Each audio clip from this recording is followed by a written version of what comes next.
Hamas Israel जंग पिछले 27 दिनों से जारी है। इस दौरान दहशतगर्द इसराइल गजा की निहत्थी अवाम पर बमों की बारिश कर रहा है। दुनिया उसके जुल्म को तमाशाई बने देख रही है। गजा की सरकारी एजेंसी का कहना है कि गजा की बस्तियों पर गिराए जाने वाले बमों की तादाद 25,000 टन से ज़्यादा थी, जो कि 2 एटम बम के मसावी है, जबकि इसराइल ने 12,000 से ज़्यादा ठिकानों पर बमबारी का दावा किया है। इस जंग में अब तक गजा में हलाक होने वाले फ़लस्तीनियों की तादाद 9,000 से ज़्यादा हो चुकी है। शुहदा में 3,760 बच्चे और 2,326 ख़वातीन शामिल है। वहीं बेसरो सामानी के बावजूद हमास ने अब तक 332 से ज़ायद इसराइल के कई टॉप ओहदेदारों, जिसमें ब्रिगेडियर और कमांडर रैंक के अफसरान शामिल थे, उन्हें वासिल जहन्नुम किया है। गजा में ज़मीनी कार्रवाई के दौरान इसराइल को हमास के जंगजुओं की शदीद मज़ाहमत का सामना है। इसराइली हुक्काम ने लेबनान सरहद पर भी शदीद झड़पों का एतराफ़ किया है। सरहद पर फायरिंग का तबादला बदस्तूर जारी है। इधर अल-क़स्साम ब्रिगेड ने जैतून मोहल्ले के मशरक़ में इसराइली गाड़ियों के साथ अपने जंगजुओं की झड़प और उनमें से मुतअद्दिद की तबाही के मनाज़िर शाये किए हैं। अल-क़स्साम का दावा है कि ज़मीनी कार्रवाई में सेहूनी दुश्मनों को नाको चने चबाए जा रहे हैं। इधर अमरीकी सदर जो बाइडन ने इसराइल की हिमायत में और हमास के दरमियान लड़ाई में वक़्फ़े का मुतालबा किया है, लेकिन साथ ही इसराइल को अरबों डॉलर्स के हथियार भी दे रहा है। अमेरिका की इस गैर इंसानी पॉलिसी से नाराज़ अमरीकियों में सदर जो बाइडन के खिलाफ मुसलसल मुजाहरे जारी हैं। इसी तरह का हाल ब्रिटिश वज़ीर आज़म ऋषि सुनक का भी है। उनके खिलाफ भी ये कहकर एहतजाज जारी है कि वो इसराइल से हमदर्दी जताकर निहत्तों के खून से हाथ रंग रहे हैं, जबकि छोटे से मुल्क आयरलैंड के सदर ने इसराइली दहशतगर्दी की मुखालिफत की है। ताज़ा हालात में इसराइल ने दहशतगर्दी की सारे हदें पार करते हुए स्कूल पर वाइट फॉस्फोरस से हमले किए हैं, जहाँ निहत्ती अवाम क़ैमसन हैं। अक़वाम मुत्तहिदा के इंसानी हुकूक़ के इदारे ने इसराइली बमबारी पर तनक़ीद करते हुए कहा है कि शहरियों की हलाकतों की तादाद इसराइल की तरफ से जंगी जराइम के मुतरादिफ हो सकती है। इसराइल हमास जंग को लेकर अब मग़रबी दुनिया की सोच भी बदल रही है।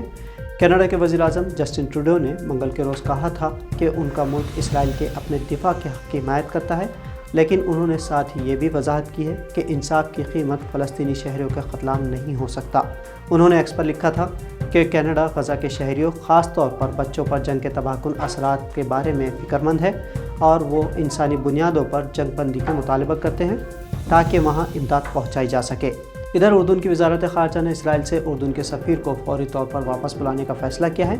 ईरान के सुप्रीम लीडर आयतुल्लाह ख़ामनेई ने मुस्लिम मुल्कों पर जोर दिया है कि वो हमास के मुहल्लिक हमलों के बाद गजा पर इसराइली बमबारी के जवाब में तल अवीव के साथ तेल की बरामदात समेत तिजारत पर पाबंदी आयद कर दें।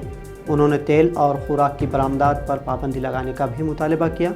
ख़ामनेई ने बरतानिया, फ्रांस और अमरीका को इसराइल नवाज़ करार दिया है। इसराइल के हमलों के बाद से इस्लामी ममालिक में इसराइली प्रोडक्ट्स के बायकॉट की मुहिम तेज़ हो गई है, जिससे इसराइल को रोज़ाना अरबों डॉलर्स का नुकसान हो रहा है।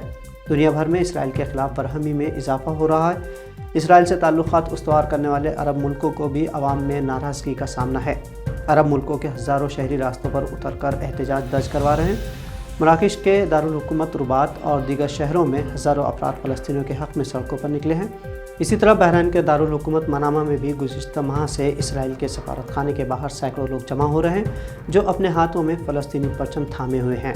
बहरीन एक ऐसा मुल्क है जहां एहतजाज की इजाज़त मिलना मुश्किल है, लेकिन इसराइल के ख़िलाफ़ होने वाले एहतजाजी मार्च के दौरान पुलिस की नफरी भी मौजूद रही।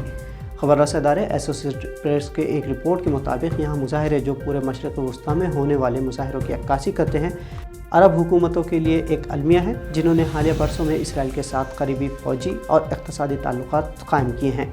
इत्तलात के मुताबिक मैकडोनल्ड्स ने इसराइली फ़ौजियों को 12,000 खाने यानी मुफ्त खाने का अतिया दिया है। स्टारबक्स, पेप्सी और कोक भी इसी ज़मरे में शामिल हैं। बिग थ्री स्टारबक्स, मैकडोनल्ड और डिज़नी, ये तीनों कंपनियों ने बराह रास्त इसराइल की हिमायत का ऐलान किया है। मैकडोनल्ड इसराइली फ़ौजियों की ग़िज़ाई ज़रूरतों का ख्याल रख रही है। डिज़नी ने $2 मिलियन देकर इसराइल की हिमायत की है। इसी तरह स्टारबक्स कंपनी ने इसी माह अपनी लेबर यूनियन पर फ़लस्तीनियों की हिमायत में सोशल मीडिया अकाउंट्स पोस्ट करने पर मुकदमा दायर किया है। आलमी सतह पर जिन कंपनियों के प्रोडक्ट्स का मुसलमानों की तरफ से और इंसाफ पसंद लोगों की तरफ से बायकॉट किया जा रहा है, इन कंपनियों के प्रोडक्ट में आहुआ, HP, केयर, स्ट्रॉस, टेल, Osem, Nestle, Coca Cola, Eden Springs, Soda Stream, Starbucks, McDonald और प्यूमा शामिल हैं। इन कंपनियों को भारी खसारे का सामना है।